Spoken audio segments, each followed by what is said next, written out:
Hello and welcome to Critical Political Thinking. I'm your host, Corey Camasso. Today we are going to be making video part number 2 and part number 2 of our impeachment. That's right, it's what's on everybody's mind. It's what is going on right now in politics. We're a little worried there with Iran. Fortunately, things there have simmered down for the time being. Obviously, we still have troops, so on and so forth, but that's for another day. Today, we are discussing impeachment. So, in the first video, we discussed what happened to Donald Trump and how he was impeached on December 18th. Basically, Nancy Pelosi and her staff, if you will, on the Democrat side, decided it necessary to impeach Donald Trump on 2 charges, one of which would be obviously him going over his power and the other of him obstructing justice. We'll get to that in a little more detail as we did in video 1. But first, let's just go over where we stand. So right now, Donald Trump is impeached. That means that forever and forevermore he will be an impeached president. Same as Bill Clinton, same as those before him. But what that means is very simple. It just means that there were enough to bring him up on charges. There were enough reasons to bring him up on charges. Therefore, he is impeached. Unfortunately, the Democrats do have the entire House of Representatives. Well, not the entire, but majority in the entire House of Representatives. Therefore, they did have the number to push forward to make this go into standings, to put it in the record books. Did they necessarily do this to bring Donald Trump out of office? Probably not. Do we think he's going to come out of office? Most definitely not. Why did they do it? Simple. They have nothing else to stop him from winning 2020. They realized they needed to take some of his voters and split them off. And in the meantime, they're putting a heavy push onto their candidates, trying to get a feel around for, who they think is going to be their best run, not just for the Democrats, but who they think, if the Republicans do vow away from Donald Trump, which of those candidates do you think they would go with the most? Because that's pretty much their only chance at winning. But that is the reason that they pushed forward through with this impeachment. And basically that is the very reason that we are where we are today. And where we stand, it's kind of scary because the Republicans are at a standstill until today. All before this, we really had no say, only because we didn't have the ability or the majority in order to stop it. So Nancy Pelosi, Maxine Waters, impeach 45. All along, the whole time these people are going crazy trying to get rid of Donald Trump. Why? Because he's rattling the feathers. He's making things happen. He's turning them upside down and tearing away their comfort level that they've had for so very long. And it's great. Something we needed to do. But what in a sense happened is they did push through the impeachment. They knew that if they pushed it right through to the Senate, that they would just basically throw it out faster. It would have lost any traction that it had made. And so what they did was they decided to make it the talking point of the holiday. So rather than push it through and have it start losing momentum, they held these documents. They held them.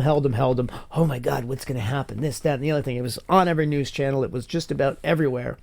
And what ended up happening was it gave them a little bit of traction, if you will. Some said it hurt them. Some said it helped them. I think it did neither nor. I think it just basically prolonged the inevitable. But with that said, basically, they impeached him on abuse of power.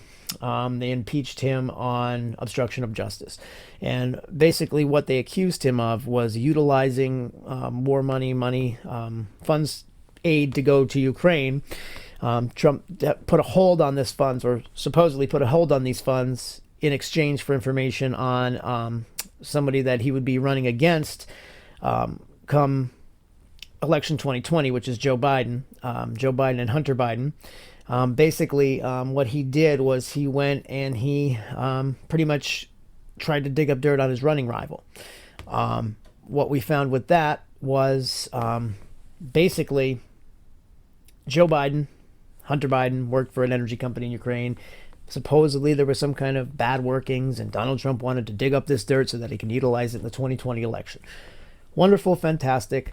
However, they're claiming that he held aid, which was, a clear abuse of power if it occurred, but did it occur? So now what we're going to have is these papers were actually handed forward through to Senate today. Pelosi and her little dancing crew of, I guess you can call them House managers, the House managers that, marched their little way in. Basically, now they have a chance to put him on trial. And the way this is, you got Schiff, Nadler, Jeffries, they're your House managers, okay? They're the prosecutors, if you will. They are the people that are going to take Donald Trump and question him and his, I guess you can say, his legal staff. He would be the defendant, of course. So now it goes into quote-unquote trial phase. And keeping in mind, this is not a criminal trial. This is a more political trial. Where this stands is basically now he is being tried for these two crimes of, abuse of power and obstruction of justice. When he does this, or if he is guilty of this, then he would be moved forward to be impeached. But 9 times out of 10, we're going to say this isn't going to happen. Right now, the presiding individual would be the Chief Justice of the Supreme Court, obviously. That is John Roberts. John Roberts is he is going to be the Chief Justice of the Supreme Court, who's going to be presiding over this entire case. And he will be the mediator, if you will. However, you still have the House members that were selected, House of Representative members that were selected by Pelosi and her staff. The 8 of them, I believe, will be, the prosecution staff, and they will be going against Trump. They will be trying to call witnesses. They want to get Mulvaney and Bolton, for the most part. They definitely want to have them as witnesses. But there has to be a motion to get these witnesses, and that's where, the partisan way occurs. And so what that means is this. They're going to have a really rough battle in order to get these witnesses in the way they want to get them in. Once the prosecution or the House managers are done with their thing, then the senators obviously have the written portion of the test, and that is where they can literally submit written questions, all of which, would proceed through this whole proceedings, and Mr. Roberts would be overseeing all that. What we think is going to happen, or what the majority of America thinks is going to happen, is this. It's going to get dismissed. The cases are going to be dismissed. Both charges are going to be dismissed. They're not going to have enough evidence. The case from the beginning was a joke. As it went through, they pushed it through House so fast simply because they had to hurry up and put the flashbangs out of the way before people saw what was really going on. They literally marched it through within 2 days, and then all of a sudden, since December 18th, I mean, what do you got, a month and a half? Or no, like a little less than a month, but a month and a half till the end of the full trial. A month and a half till the end of everything. That's ridiculous. December 18th through a month and a half is how long this impeachment trial is going to take, all because they had to hold those papers for 2-3 weeks. There was no reason to hold those for 3 weeks. None whatsoever. They could have pushed them through if they had exactly what they thought they had in place. They didn't have it in place. They wanted to push it through, so it was a talking point. The whole reason for this whole thing is nothing more than a talking point for the election of 2020. What this whole impeachment boils down to is, can they stop the momentum of Donald Trump 2020? Can they get a candidate like Joe Biden, Bernie Sanders, Elizabeth Warren, Pocahontas, if you will? All of these people are pushing for a simple cause to beat Donald Trump. Are they going to beat Donald Trump? Doubt it. Are they going to be able to make a dent? Possibly. Is that what they wanted to do? Definitely. The only reason for this impeachment was 2020 election. Mark my words, there's not going to be anything that resolves this other than, number one, they impeached Donald Trump. They embarrassed our country. They embarrassed our president, our sitting president of the United States, all for a show. How can we as Americans be okay with that? I'm just curious. I mean, I'm not a Democrat. I'm not a Republican. What I am is I'm observing that this is insane, and right now the Democratic state is crazy. Donald Trump has done a lot of good things. I can't complain. I don't see any other candidate capable of doing what he did so far. I don't see them continuing what he did. I mean, there isn't a single candidate, and we're going to have the next video is going to be all about the candidates for the Democratic race and the candidates for the Republican race. Obviously, the Republican isn't much of a race at all. It's Donald Trump versus two percenters, 1%ers, whatever the case may be, and a few undecideds. However, what is going to be most important is the candidate running against Donald Trump, and that is most certainly going to be one of 3 people: Elizabeth Warren, Joe Biden, And as it's looking, the one that's leading out of nowhere, Bernie Sanders. Go figure. So, and Bernie's been running for how long? Joe Biden, unsuccessful how many times? I mean, it's going to be bad. I'm telling you. What we need to realize is this election is going to be a lot of dirty, dirty fighting. Obviously, the Democrats are really going to have to buckle down soon and pick a candidate.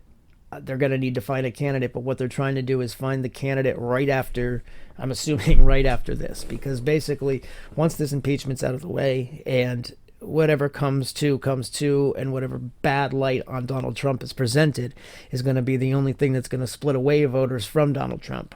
When they split these voters away from Donald Trump, what they're going to need to do is find a candidate capable of handling why they split him away. So they're going to have to really narrow this down, and they're really going to have to do their homework if this is going to work for them. But what I really saw out of this was, number one, Nancy Pelosi doesn't know how to use a pen. Number two, that was probably the sloppiest signature I've ever seen. Maybe I'm wrong. Maybe she's perfect at going like this. And number three, if Maxine Waters put that pen any higher, that would have been the highest thing she's ever seen in her life, because there isn't one high point in her career. She is a joke. Everything that she has done has been a joke. And I have no idea why she is there or half of them are there. But what I can tell you is that this whole entire shenanigan is disgusting. I mean, literally they have taken the presidency, the seat of the presidency, and made a mockery out of it as a campaign battle. How is that even a thing? How is that something that we can comprehend as Americans and accept as Americans? I mean, sure, if what they're saying is true, it's true. And maybe it is. I guess the way that, if it was true, we would have, number one, if it was true, we would have already known about it. It would have already been way more proof, if you will, not just, probably 4 witnesses that they're going to be calling. And like I said, Mulvaney and Bolton are the main two. And I don't think what they're saying is all that strong. And I don't think there's any evidence to really back it. So here we stand. We've got an impeached president that will not be removed from office, in my opinion. We've got a group of candidates that are literally leaning on Pelosi to put the little circus act in place.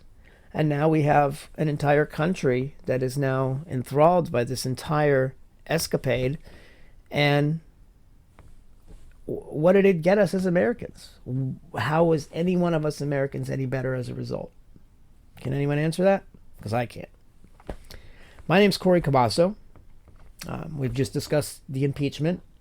If you have any questions on the impeachment, feel free to ask below, and I'll be sure to post another video. We are going to be keeping these videos coming. As I mentioned, Critical Political Thinking is a brand new political podcast by myself, Corey Camasso, and the Politicore News Network. We will be coming out with all kinds of different videos, all kinds of different top 10s, and local news as well. If you are familiar, we are from the northeastern Pennsylvania area, so as news comes out in NEPA, we are also going to be presenting that as well. So once again, my name is Corey Camasso with Critical Political Thinking. I hope you enjoyed our podcast today. Please make sure you click below and subscribe. Ring that bell for notifications, and like us on Patreon, and also add us on Facebook. Thank you very much. Critical Political Thinking, signing off.